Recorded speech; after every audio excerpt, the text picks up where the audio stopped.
happy Friday, happy weekend. This is your Kuya Dan. Welcome sa Dance Ibonan. Kwentuhang ibon at kung ano-ano pa. First time mo dito sa YouTube channel natin, sa Facebook page natin, sa TikTok natin, sa Lazada. Share mo itong mga videos na to. And welcome again. Siyempre, marami kayong matututunan dati. Marami tayong available. Ayan, this is your Kuya Dan.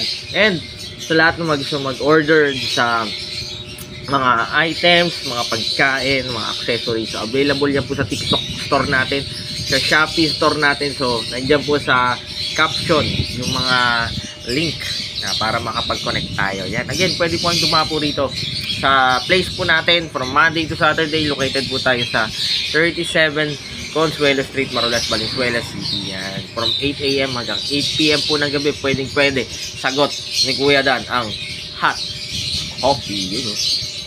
Burunto ko pakpak. Napakasarap talaga. So ay, grabe. Again, happy weekend. Napakabilis talaga ng panahon. Para malapit na. Nasa halos kalagitnaan na pala tayo ng August. No? Next month, September na. Pwede po kayo dumapo dito para makapagkwentuhan tayo ng ibaga sa pag-ibon. Again, maraming salamat sa lahat ng sumusuporta po sa Dance Ibonan. Again, this is Kuya Dan. Ang target at goal po ng Dance Ibonan, kung makikita nyo po yung Philippine map po natin. Lahat ng bahay po sa Metro Manila, Luzon. Sako, excuse me po. Buong Metro Manila, Luzon, Visayas, Mindanao, merong ibon na inaalagaan kahit isa, dalawa, or tatlo. Yan. Kasi po, lagi nyo po tatandaan, mas masaya po ang buhay pag may alagang ibon sa bahay, like this up here with pet birds. At